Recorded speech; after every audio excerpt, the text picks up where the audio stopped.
कक्षा 10वीं की स्टूडेंट फाइनली आपका वैसे यहाँ पर गणित का मैथमेटिक्स का आपका पेपर लेके आ चुके हैं। आप लोग बहुत सारे यहाँ पर कमेंट रहे थे कि विषय गणित का पेपर लाओ, तो फाइनली आपका पेपर आ चुका हो। और साथ ही स्टैंडर्ड और बेसिक दोनों स्टूडेंट के लिए, दोनों स्टूडेंट को पूरा ध्यान से देखना है। और साथ ही आपको बता दें सेट ABCD सभी सेटों में सेम क्वेश्चन आते हैं, सिर्फ आपको क्वेश्चन नंबर चेंज रहता है। ठीक है, अगर आप यहाँ पर सेट A के स्टूडेंट है C या D के, तो आपको भी यही वीडियो देखना है, क्योंकि जो सेट B में क्वेश्चन दिए गए यही क्वेश्चन सभी सेटों में आते हैं। ठीक है, सेम क्वेश्चन आते हैं, सिर्फ आपका क्वेश्चन नंबर चेंज रहता है। आप यहाँ पर देख लीजिए हाई स्कूल परीक्षा, हाई स्कूल एग्जामिनेशन मुख्य मेन वर्ष ईयर 2026 आपका गणित विषय का पेपर है। ठीक है, हिंदी इंग्लिश दोनों में आपका पेपर रहेगा। टोटल क्वेश्चन आपके 30 रहेंगे, टाइम 3 घंटे रहेगा और मैक्सिमम मार्क्स 75 नंबर का रहने वाला है। साथ ही आपके यहाँ पर निर्देश आते हैं, सही प्रश्न अनिवार्य है और प्रश्न क्रमांक 1 से 5 तक वस्तुनिष्ठ प्रकार के प्रश्न है। ठीक है, तो आप यहाँ पर निर्देश पढ़ लीजिएगा। तो चलिए आपका जो विषय गणित का पेपर है वो हम यहाँ पर देख लेते हैं। तो आप लोग वीडियो को लाइक और चैनल को सब्सक्राइब जरूर कर लीजिए, साथ ही इस वीडियो को अपने दोस्तों तक जरूर शेयर कर दीजिए। अब आते हैं सही विकल्प का चयन करके लिखिए, जो कि 6 नंबर के रहेंगे। तो पहला था 96 और 404 का SCF होगा, तो आपका आता है 120, ब आता 4 और सात आपका 10 और द आता 3। तो यहाँ पर 96 और 404 का जो SCF रहेगा वो आपका 4 रहेगा, आपका 12 राइट आंसर हो जाएगा। फिर आपका यहाँ पर दिया गया है, यदि द्विघात बहुपद AX की घात 2 + BX + C के शून्यक अल्फा और बीटा हो तो अल्फा इंटू बीटा का मान होगा। तो अल्फा इंटू बीटा का मान आपको बताना है, तो इसका आंसर आपका यहाँ पर हो जाएगा, ठीक है, C/A। फिर आपका यहाँ पर तीसरा आता है, निम्नलिखित में से 2 चरणों में रैखिक समीकरण है। तो आपका यहाँ था 2x की घात 2 + 3y = 5 और ब आता 3x + 4y² = 6 और सा आता 4x² + 5y² = 6 और द आता है 5x + 6y = 7। तो आपको यहाँ पर रैखिक समीकरण बताना है, तो इसका आंसर आपका द हो जाएगा 5x + 6y = 7। फिर आपका चौथा आता है, समीकरण x की घात 2 + x + 1 के मूलों की प्रकृति होगी। तो आपको इस समीकरण के मूलों की प्रकृति बतानी है। तो आपका आ आता वास्तविक और समान, बी आता वास्तविक और भिन्न और सा आता कोई वास्तविक मूल नहीं और द आता इनमें से कोई नहीं। तो जो आपका समीकरण दिया गया इसकी आपकी जो मूलों की प्रकृति रहेगी वो वास्तविक और भिन्न रहेगी। फिर आपका यहाँ पर पाँचवा देख लेते हैं। तो पाँचवा आता मूल बिंदु के निर्देशांक। तो मूल बिंदु के निर्देशांक आपके 0 0 होते हैं। फिर आपका 6वां आता है, ऐसा प्रेक्षण जिसकी बारंबारता अधिकतम होती है कहलाता है। तो ऐसा प्रेक्षण जिसकी बारंबारता अधिकतम होती है आपकी बहुलक कहलाता है। ठीक है, और साथ ही इस तरह से जो आपके सही विकल्प है वो कंप्लीट हो जाते हैं। यहाँ पे इंग्लिश मीडियम के स्टूडेंट भी देख सकते हैं। ठीक है, अब चलिए आपके आते रिक्त स्थानों की पूर्ति कीजिए, जो कि 6 नंबर के आपके रहेंगे। तो पहला आता आपका 3/2 एक डॉट संख्या है। तो यहाँ पर 3/2 आपकी एक अपरिमेय संख्या है। ठीक है, अपरिमेय आपका इसका आंसर हो जाएगा।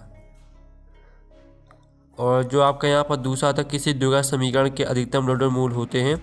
तो किसी द्विघात समीकरण के अधिकतम आपके यहाँ पर 2 मूल होते हैं। फिर तीसरा था, यदि किसी समांतर श्रेणी के nवां पद 3 + 2n हो तब श्रेणी का प्रथम पद डॉट होगा। तो यहाँ पर जो श्रेणी का प्रथम पद रहेगा वो आपका 5 होगा। और जो आपका चौथा आता है, यदि एक बिंदु का निर्देशांक 0 है तब y डॉट अक्ष पर स्थित होगा। तो आपका y अक्ष पर स्थित होगा। फिर आपका यहाँ पर पाँचवा आता है, सभी डॉट त्रिभुज समरूप होते हैं। तो सभी समबाहु त्रिभुज, ठीक है, सभी समबाहु त्रिभुज समरूप होते हैं। तो समबाहु आपका इसका आंसर हो जाएगा। फिर आपका 6वां आता है, स्पर्श बिंदु से जाने वाली त्रिज्या स्पर्श रेखा पर डॉट होती है। तो स्पर्श बिंदु से जाने वाली त्रिज्या स्पर्श रेखा पर लंब होती है। ठीक है, इसका आंसर आपका लंब हो जाएगा। तो इस तरह से जो आपके रेखा स्थान है वो कंप्लीट हो जाते हैं। पहले का आंसर आपका अपरिमेय, दूसरे का आंसर आपका 2, तीसरे का आंसर 5, चौथे का आंसर y और 5वें का आंसर समबाहु और 6वें का आंसर लंब। ठीक है, और साथ ही यहाँ पर इंग्लिश मीडियम के स्टूडेंट भी देख सकते हैं। ठीक है, इंग्लिश मीडियम के स्टूडेंट देख लीजिए। प्रश्न 3 आधा सही जोड़ी बनाकर लिखी, जो कि 6 नंबर की रहेंगे। स्तंभ आ व में आपकी सही जोड़ी दी गई हैं। तो पहली आती है sin² A + cos² A, तो इसको आपको 1 से मैच कर देना है। और दूसरी आती tan 90° - A, तो इसको आपको cot A से मैच कर देना है, सॉरी cos A से। और जो आपकी आती है 5 sec² A - 5 tan A², तो इसको आपको 5 से मैच कर देना है। और जो आपकी घना आपका आयतन है तो इसको L into B into S से मैच कर देना है। और वर्ग का क्षेत्रफल होता है आपका, ठीक है, a की घात 2 a स्क्वायर, ये आपकी पाँचवीं। और जो छवीं, यदि p प्लस पी का मान क्या होगा तो आपका यहाँ पर 1 होगा, ठीक है, आपकी छवीं। तो इस तरह से जो आपकी सही जोड़ी है वो कंप्लीट हो जाती हैं, आपने ध्यान से देख ली होंगी। और साथ ही यहाँ पे इंग्लिश मीडियम के स्टूडेंट भी देख लीजिए, ठीक है। अब चलिए आपका यहाँ प्रश्न 4 आता है, सत्ता सत का चयन करके लिखिए, जो कि 6 नंबर के रहेंगे आपके सत्ता सत। तो आपको यहाँ पर ध्यान से देखना है। प्रत्येक अपरिमेय संख्या एक वास्तविक संख्या होती है, तो पहला आपका सत्य रहेगा। और जो दूसरा आता है, द्विघात समीकरण में चर की अधिकतम घात कुछ भी हो सकती है, तो आपका यह सत्य रहेगा। और जो तीसरा आता है, y अक्ष पर स्थित बिंदु के निर्देशांक 0y के रूप में होते हैं, तो आपका यह सत्य रहेगा। चौथा आता है, यदि एक त्रिभुज के दो कोण एक अन्य त्रिभुज के क्रमशः दो कोणों के बराबर हों तो त्रिभुज समरूप होते हैं, तो चौथा आपका सत्य रहेगा। फिर पाँचवा आता है, वृत्त के केंद्र से जीवा पर डाला गया लंब जीवा को समद्विभाजित करता है, तो आपका यह भी सत्य हो जाएगा। छठवां आता है, किसी घटना की प्रायिकता एक से अधिक हो सकती है, तो आपका यह सत्य रहेगा। तो इस तरह से जो आपके यहाँ पर सत्य सत्य हैं वो कंप्लीट हो जाते हैं। साथ ही यहाँ पर इंग्लिश मीडियम के स्टूडेंट भी देख लीजिए। अब प्रश्न 5 आता है, एक शब्द वाक्य में उत्तर दीजिए, जो कि 6 नंबर के आपके रहेंगे, तो आपको ध्यान से देखना है, ठीक है।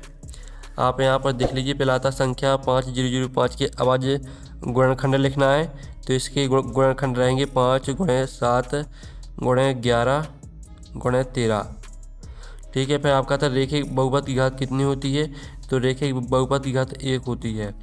और जो तीसरा आता समीकरण ax की घात 2 + bx + c = 0 में मान b² - 4ac क्या कहलाता है, तो b² - 4ac आपका विभक्तर कहलाता है, ठीक है। विभक्तर आपका इसका उत्तर हो जाएगा।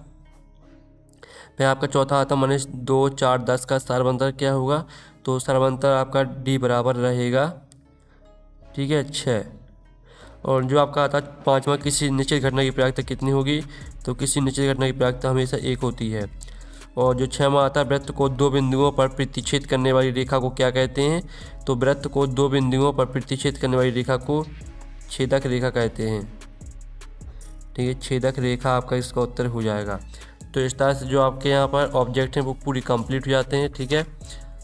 और साथ ही अब चलिए आपके जो प्रश्न है वो हम यहाँ पर देख लेते हैं। प्रश्न आपका आता है 6, 140 की आवाज़ गुणनखंडों के गुणनफल के रूप में व्यक्त कीजिए। तो चलिए आपका 6वें का जो आंसर है वो हम यहाँ पर देख लेते हैं। तो ये आपका 6वें का आंसर रहेगा, इसका स्क्रीनशॉट ले लीजिए। और ये आपका अथवा में, ठीक है, 6वें का अथवा का आंसर दिया गया है। फिर आपका 7वां प्रश्न आता है, यदि एक द्विघात बहुपद ज्ञात कीजिए जिसके शून्यों का योग और गुणनफल क्रमशः -3 और 2 है, अथवा में आपको बहुपद x की घात 2 - 3 के शून्य ज्ञात करना है। तो ये आपका 7वें क्वेश्चन का उत्तर रहेगा। और ये आपका अथवा का आंसर रहेगा, जिसमें आपको शून्य निकालने थे, तो शून्य का आपके √3 और -√3 ये आपका आंसर रहेगा। फिर आपका 8वां क्वेश्चन आता है, तो देख लीजिए, 2x + 3y बराबर 11 और 2x - 4y बराबर -24 को हल करना है। अथवा में आपको दो संख्याओं का अंतर 26 है और एक संख्या दूसरी संख्या की 3 गुनी है, उन्हें ज्ञात करना है। तो आप 8वें क्वेश्चन का आंसर देख लीजिए, ये आपका 8वें क्वेश्चन का आंसर रहेगा, ठीक है। इसमें आपको हल करना था, तो इसका आंसर x बराबर -2 आ जाएगा। अथवा में आपको दो संख्याओं का अंतर 26 और एक संख्या दूसरी की 3 गुनी है, तो आपको इसकी आंसर 39 और 13 आ जाएंगे। फिर आपका यहाँ पर आता है 9वां, द्विघात समीकरण का विभक्तर ज्ञात कीजिए। और अथवा में आपको k का मान निकालना है। तो चलिए 9वें क्वेश्चन का उत्तर देख लीजिए, आपका 9वें क्वेश्चन का आंसर रहेगा। अथवा में आपको k का मान निकालना है, तो k का मान ±√24 आ जाएगा और ±2√6 आपका पूरा आंसर आ जाएगा, ठीक है। इसको हल करेंगे तो ±2√6 यह आंसर रहेगा। यह आपका 10वां आता है, समांतर श्रेणी 2, 7, 12 का 10वां पद ज्ञात करना है। और अथवा में आपको 2 अंकों वाली कितनी संख्या 3 से विभाज्य है, तो 10वां पद आपका 47 आ जाएगा, ठीक है। इस तरह से आपको हल करना है। और 2 अंकों वाली कितनी संख्या 3 से विभाज्य है, तो इसका आंसर n बराबर 30 आ जाएगा। अब चलिए आपका यहाँ पर 11वां था, आकृति में यदि d समांतर BC है तो EC आपको ज्ञात करनी है। आप देख लीजिए, आपकी आकृति यहाँ पर दी गई है, तो इसमें आपको EC निकालनी है, ठीक है। तो आप देख लीजिए EC बराबर 2 सेंटीमीटर आंसर आ जाएगा आपका। और जो आपका अथवा था, क्या सभी समद्विबाहु त्रिभुज समरूप होते हैं, कारण सहित बताइए। तो इसका आंसर रहेगा नहीं, क्योंकि समरूप होने के लिए कोणों का समान होना आवश्यक है, जबकि दो अलग समद्विबाहु त्रिभुजों के कोण भिन्न हो सकते हैं। फिर आपका 12वां देख लेते हैं। बिंदु 2, 3 और 4, 1 के बीच की दूरी ज्ञात कीजिए, अथवा में आपको उस बिंदु के निर्देशांक ज्ञात करना है जो बिंदु, ठीक है, बिंदु को -4, -3 और 8, 5 को जोड़ने वाले रेखाखंड को 3:1 के अनुपात में विभाजित करता है। तो 12वें क्वेश्चन का आंसर देख लीजिए। इसमें आपको दूरी निकाली थी, तो दूरी का सूत्र लगा देना, इसमें मार रख देना, तो आपका 2√2 ये आंसर आ जाएगा। और अथवा का उत्तर भी देख लीजिए। फिर आपका यहाँ पर देख लेते हैं 13वां आता है यदि sin a बराबर 3/4 हो तो cos a और tan a का मान परिकलित कीजिए, अथवा में आपको मान ज्ञात करना है इतने का। तो चलिए आप पहले तो यहाँ पर देख लीजिए 13वें क्वेश्चन का आंसर। ये आपका 13वें क्वेश्चन का आंसर रहेगा, और ये आपका 13वें के अथवा का आंसर रहने वाला है, ठीक है। तो स्क्रीनशॉट ले सकते हैं आप। फिर आपका यहाँ पर आता है 14वां, यदि बिंदु A जो वृत्त के केंद्र से 5 सेंटीमीटर की दूरी पर है, वृत्त पर स्पर्श रेखा की लंबाई 4 सेंटीमीटर है, वृत्त की त्रिज्या ज्ञात कीजिए, अथवा आता सिद्ध कीजिए कि किसी वृत्त के किसी व्यास के सिरों पर खींची गई स्पर्श रेखाएं समांतर होती हैं। तो चलिए आपका 14वें क्वेश्चन का आंसर देख लीजिए। ये आपका 14वें क्वेश्चन का उत्तर रहेगा, इसका आप स्क्रीनशॉट ले लीजिए, ठीक है। वृत्त की त्रिज्या आपकी 3 सेंटीमीटर आ जाएगी। साथ ही इसका अथवा का उत्तर देख लीजिए, आपका अथवा का उत्तर रहने वाला है, तो इसका भी स्क्रीनशॉट ले लीजिए। फिर आपका आता है यहाँ पर 15वां, 6 सेंटीमीटर त्रिज्या वाले एक वृत्त के त्रिज्यखंड का क्षेत्रफल ज्ञात कीजिए जिसका कोण 60 डिग्री है, अथवा आता है संलग्न आकृति में tan p - cot r का मान ज्ञात कीजिए। तो चलिए पहले तो आप यहाँ पर 15वें क्वेश्चन का आंसर देख लीजिए, जिसमें आपको यहाँ पर त्रिज्यखंड का क्षेत्रफल निकालना था। तो क्षेत्रफल आप देख लीजिए इतना आ जाएगा, और ये आपका अथवा वाली का आंसर रहने वाला है, ठीक है। तो अथवा का स्क्रीनशॉट भी ले लीजिए। अब चलिए आपका यहाँ पर 16वां क्वेश्चन हम यहाँ पर देख लेते हैं, ठीक है। तो 16वां क्वेश्चन देख लीजिए। दो खिलाड़ी संगीता और रेशमा टेनिस एक मैच खेलती हैं। संगीता द्वारा मैच जीतने की प्रायिकता 0.62 है, रेशमा की जीतने की प्रायिकता क्या है? अथवा आता है एक पासे को एक बार फेंका जाता है, एक आवाज़ संख्या प्राप्त करने की प्रायिकता ज्ञात कीजिए। तो चलिए तो आप यहाँ पर देख लीजिए, रेशमा की जीतने की प्रायिकता आपकी 0.38 आ जाएगी। और साथ ही अथवा वाले का उत्तर भी देख लीजिए, इसका आंसर 1/2 रहेगा। फिर आपका यहाँ पर 7वां था, सिद्ध कीजिए कि √5 एक अपरिमेय संख्या है, अथवा आता है दर्शाइए कि 3 + 2 √5 एक अपरिमेय संख्या है। तो 17वें क्वेश्चन का आंसर देख लीजिए, ये आपका 17वें क्वेश्चन का आंसर रहेगा, ठीक है। पूरा स्क्रीनशॉट ले लीजिए, और ये आपका 17वें के अथवा का उत्तर रहने वाला, तो इसका भी स्क्रीनशॉट ले लीजिए। फिर आपका यहाँ पर आता है 18वां, ठीक है। एक मीनार की छाया है, उसकी ऊंचाई √3 गुनी है, सूर्य का उन्नयन कोण ज्ञात कीजिए, अथवा में आपको चिमनी की ऊंचाई बतानी है। तो आप देख लीजिए, ये आपका यहाँ पर 18वें क्वेश्चन का आंसर रहेगा। सूर्य का उन्नयन कोण 30 डिग्री आ जाएगा, और साथ ही चिमनी की ऊंचाई आपको बतानी है, तो चिमनी की ऊंचाई आपकी 30 मीटर आ जाएगी। इस तरह से आपको हल करना है। फिर आपका यहाँ पर आता है 19वां क्वेश्चन, जिसमें आपको यहाँ पर सिद्ध कीजिए कि बाह्य बिंदु से वृत्त पर खींची गई स्पर्श रेखाओं की लंबाई बराबर होती है, अथवा में आपको, ठीक है, बड़े वृत्त की उस जीवा की लंबाई ज्ञात कीजिए जो छोटे वृत्त को स्पर्श करती हो, ठीक है। पूरा पढ़ लेना है आपको। और चलिए हम इसको 19वें क्वेश्चन का आंसर देख लेते हैं। ये आपको 19वें क्वेश्चन का आंसर रहेगा, और ये आपको 19वें के अथवा का आंसर रहेगा। अब चलिए आपके यहाँ पर देख लेते हैं 20वां प्रश्न। तो 20वां प्रश्न आता है, रेखिक समीकरण युग्म को प्रतिस्थापन विधि से हल करना है इसको, ठीक है, और अथवा में आपको विलोपन विधि से हल करना है। तो 20वें प्रश्न के आंसर देख लीजिए, आपके यहाँ पर, ठीक है, प्रतिस्थापन विधि से हल करना था, और अथवा में आपको विलोपन विधि से हल करना था, ठीक है। x y के मान देख लीजिए, x का मान आपका 2 आ जाएगा, y के मान 1 आ जाएगा। फिर आपका 21वां आता है, एक खिलौना त्रिज्या 3.5 सेंटीमीटर वाले एक शंकु के आकार का है, जो उसी त्रिज्या वाले एक अर्धगोले पर अध्यारोपित है। खिलौनों की कुल ऊंचाई 15.5 सेंटीमीटर है। खिलौने का कुल पृष्ठीय क्षेत्रफल ज्ञात करना है। और अथवा में देख लीजिए, आपको एक ठोस का आयतन के पदों में ज्ञात करना है, ठीक है। आप अथवा वाला प्रश्न देख लीजिए ध्यान से। तो पहले तो आप 21वें क्वेश्चन का आंसर देख लीजिए, 21वें क्वेश्चन का आंसर पूरा, और 21वें के अथवा का आंसर देख लीजिए। फिर आपका यहाँ पर 22वां प्रश्न देख लेते हैं।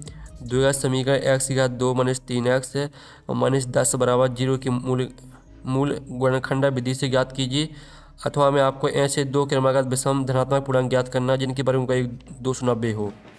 तो चलिए आप देख लीजिए, ये आपका 22वें क्वेश्चन का आंसर रहने वाला है, जिसमें आपको गुणनखंड विधि से ज्ञात करना था। और अथवा का उत्तर देख लीजिए, ये आपका अथवा का आंसर रहेगा। फिर आपका 23वां प्रश्न आता है, जिसमें आपको ठीक है श्रमिकों की जो 50 श्रमिकों की दैनिक मजदूरी आपकी दी गई है, तो इनकी आपको माध्य निकालना है।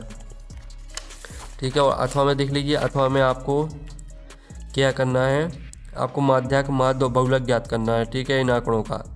तो चलिए हम यहाँ पर देख लेते हैं पहले तो 23वें क्वेश्चन का आंसर। तो ये आपका 23वें क्वेश्चन का आंसर है, जिसकी आपकी दैनिक मजदूरी 145.2 रहेगी।